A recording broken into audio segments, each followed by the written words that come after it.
sila mga radical believers. Meaning, kana sila ng mga radical believers, willing na sila magpakamatay sa ilang belief o sa ilang tinuan. Pangutanan ako karon, since nga we know Jesus, who is Jesus? He is our Savior. Pangutanan karon, willing ba ikaw usab karon tungod niya na magpakamatay ka para niya? Hinay man. Amen. Ang sabi mo ni Jesus, you want to follow me? In Matthew chapter 16 verse 24, I think. You want to follow me? Deny yourself and pick up your cross and follow me. To whom we follow? To Christ. But the condition is, are you willing to deny yourself? Not only to deny yourself, but even to take up the cross. Kinsa ba'y walay cross din? Itong cross na sa imong sa imong altar. Ang cross niya, nagsimbolo siya sa sala sa tibok kalibutan. Amen. Kitang tanan na ay mga failures, na ay mga mistake, na ay kaluyahon, o kanang imong kaluyahon karon, kanang imong mistake karon, kung dili mo na ididikit sa Ginoo, kung dili mo na ihatag sa Ginoo, dili mo na kaya pasanon, maunay mo lumos nimo, maunay mo patay nimo. Amen. Dili literal na pagpasaan karon sa cross. Kung managi pasaan ni Jesus sa cross, ang tanan natong tumlo og sala. Amen. Karon, kanus-an nimo mahatag ang imong mga kaluyahon, ang imong mga mistake, ang imong mga sala, sa diya nga karon imong i-deny mong kaugalingon. Lord, di na ko kaya. I cannot do anything, Lord. I have nothing, Lord. I surrender my life. Take up my cross, Lord. Amen. Amen. Amen. Praise the Lord.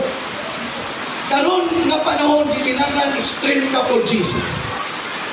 Amen. Gikinahanglan radical ka for Jesus. Unsa may krisis sa kalibutan, unsa may dagan sa kalibutan, dili og never nimong ibarter si Kristo sa imong kinabuhi. Amen. Imo nang gidinay imong kaugalingon. Meaning, imong girecognize si Jesus na siya na'y tag-iyan nimo karon. In ang Bible, you are purchased by the blood of Jesus. We've been purchased by the blood. Kung sa ibot pasabot, gipalit na ka sa dugo ni Jesus. Tungod kay gipalit ka, kinsa na'y nanag-iyan nimo karon. It is Jesus. Palakpakin si Jesus. Siya'y tag-iyan nimo karon. Gi-purchase na ka sa iyang dugo. The only blood, the precious blood that been shed at the cross. The only blood that can atone all our sins. Makapapas atonement of sin. Ang dugo lamang ni Jesus ang makapapas sa tanang sala. Now, I'd like to share this single verse. Mauning atong main verse tonight, and the book of Acts, chapter 1, this is naka-memorize ani, verse 8. Book of Acts, chapter 1, verse 8. Are you with me?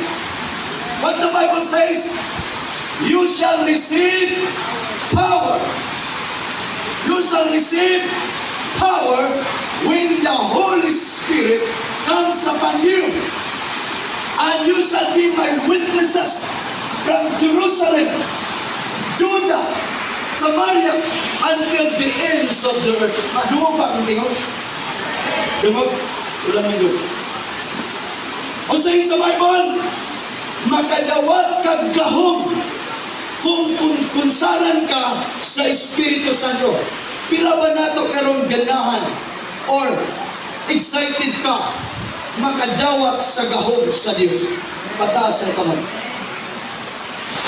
How many of you here na you are much excited tonight to experience the intensifying glory, nagdilaab nga himaya sa Ginoo nini nga kagabion. Mga batanon, maminaw, gikinahanglan nimong gahom sa balaan nga espiritu. Amen? Naay gitawag og evil spirit. And this spirit of demons or darkness spirit muhatag gahumpod sa mga tao, labi na sa taong walay relasyon sa Ginoo, sa taong walay connection sa Ginoo. O kini nga klase nga gahom sa kaaway nato, mo produce pud ni og evidence nga mo resulta nimo og pagkadautan. Napaminaw, nganyong ang yawa gusto siyang mamuhat aron mailan ang iyang pagkayawa. Kabantay kaning tao, kaning kalibutanon. Sayon na kay nila pagpamalikas na naman, usana sa mga indikasyon. Labi na ko agadahan, wa sa ganay nimo balikason ka. Sa ato ba, usahin kung ang imong gibuhat ni maayo, labi na kauban na pud mo, dali na kay pagbalikas, tungod kay nagpaila na na di maayo ang iyang gibuhat. Nasabtan ninyo mga batanon, ang yawa gusto siyang mag-manifest aron nga mo reflect ang iyang pagka-wickedness. However, tonight, our God, our Lord Jesus Christ, gusto usab siyang mag-manifest karon in order for His glory displayed through you, in order His kindness, His goodness, His righteousness will display through you. Kinsa nato diri ganahan ka nga mahimo kang image sa Ginoo, mahimo kang reflection sa Ginoo, mahimo kang evidence of His goodness. Amen. Nang imong silingan makakita nga kining tawhana na born again yun, nga kining bataan na usab yun, adik-adik sa una, kusog kay manigarilyo, kusog kay mutagay, apan karon na usab niyang kinabuhi. That's the image of Christ. That's the glory of the Lord. Pila ba nato ganahan makita ang himaya sa Ginoo sa imong kinabuhi? Mupalakpak. Amen. So it's up to you. It's up to you ang pagpili. Ang kaaway na mo si Lucifer or all his demons, karon nagapangita siya og bisel or panudlanan.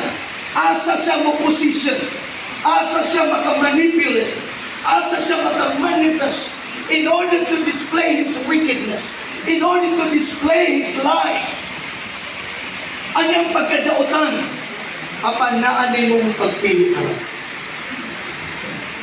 Ingay mga abay, pilion nato si Jesus. Amen. Ang Bible nagsulti